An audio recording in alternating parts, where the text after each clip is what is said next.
Bibliophiles of the internet, my name's Adriana, and today I'm here to once again do the Bookshelf Scavenger Hunt tag, but with a twist. I did do the original version of this video when I was a fetal booktuber back in the day, but recently the wonderful Maddie Bee from Heart Full of Books have revamped this tag with entirely new challenges and prompts. I will of course link their video down below, and I just want to say that Maddie and Bee added another element to this by timing each other as they completed all the challenges, but I will not be doing that because I have enough stress in my life. First, I have to find a book that has red as a secondary color. In the interest of expending minimal effort, I chose Ancillary Sword by Anne Leckie. As you can see, this cover has a predominantly green landscape, and the red comes in with the typography and this nifty little spaceship. Next, I have to find a book that I read pre-release. Let's just take a moment to appreciate one of my most treasured items, and that is this Arc of the Inexplicable Logic of My Life by Benjamin Elera-Sainz. Lourdes, if you're out there watching, you are my hero to this day. Also, fun fact, one of my favorite things about this arc is that on the back it's blurbed by Bill Konigsberg, and instead of crediting him with Openly Straight, which is the title of his book, it says Openly Gay. And as far as typos go, that's pretty fantastic. Next up is a book that contains mixed media. I know the kind of book this prompt is describing, but I don't actually own any, so I'm just gonna go with books that have illustrations. So for this, I chose The Search for Wanla by Tony de Terlizzi because all the books in this trilogy contain these really beautiful, fully illustrated spreads. Check it out, check it out, check it out. A. Next up is Best Friends as Protagonists. My heart immediately went to The Gentleman's Guide to Vice and Virtue by Mackenzie Lee, which I just read for Tome Topple, and it was so fantastic. You are going to hear an earful about this. There will be words about this in my next wrap-up because it was that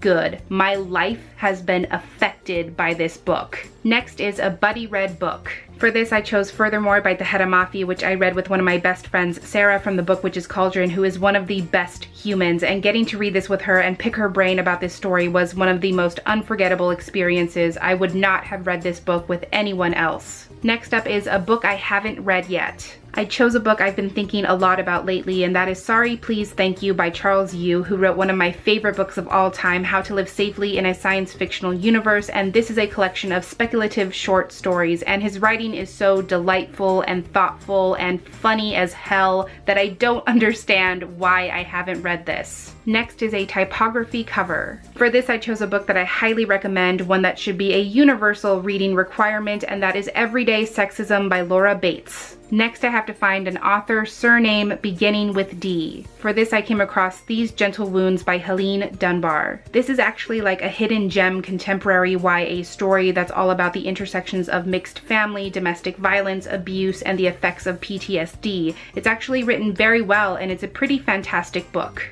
Next up is a second book in a series. I chose another book I have not read yet, and that is Like a River Glorious by Ray Carson, the sequel to Walk on Earth a Stranger, and this cover is every bit as stunning as the first book. I have to read it, I know. Next, I have to find a book that has a POC protagonist. I'm gonna kind of cheat on this one because it was technically on my nightstand, not on my bookshelf, but that is my current read, The Stone Sky by N.K. Jemisin. It is giving me life, it is giving me purpose, it is giving me resolve. To put it plainly, it is fucking me up. Next up is Boy on the Cover. I immediately went for The Real Boy by Anne Ursu, which is one of my favorite stories. In case you don't know, this is an incredible middle grade high fantasy story where the main character has autism, and it's done very well. I highly recommend it. Next is a sticker you can't peel off.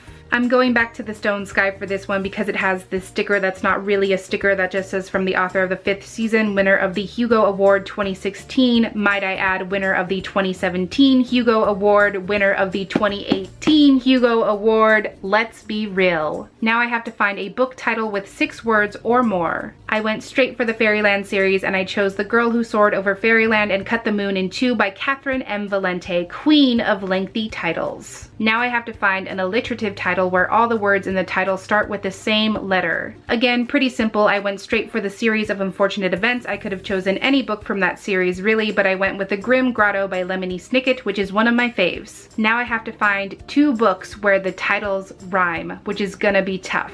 After much struggle, I settled on World War Z and History Is All You Left Me. Haha, you thought I couldn't do it. And by you, I mean me, because I had serious doubts. Now I have to find a book with flowers on the cover. My mind immediately went to I Believe in a Thing Called Love by Maureen Gu, and I was right because this model who is supposed to be Desi has this really fantastic skirt that has these beautiful graphic flowers. And can we just take a moment to really appreciate this spine, which has just a bounty of flowers and looks phenomenal on the shelf. Penultimately, I have to find a book I want a friend to read. I consider all of you to be my friends, so as a blanket recommendation of sorts, I would love all of you and then some to read Madeline Miller's The Song of Achilles. Now, I've said pretty much everything a person can say about this very beautiful, very gay book in the past, but not only will this story enrich your understanding and appreciation of Greek mythology and of storytelling as an art form, but reading this masterpiece is a way to instantaneously level up your life.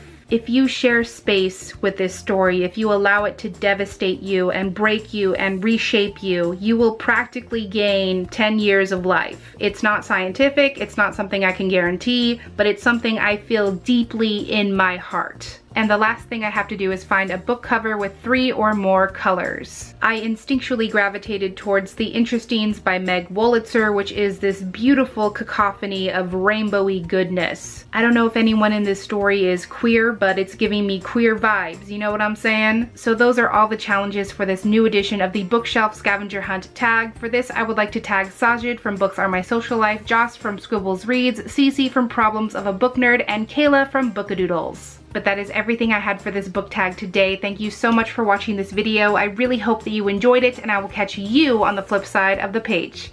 Bye!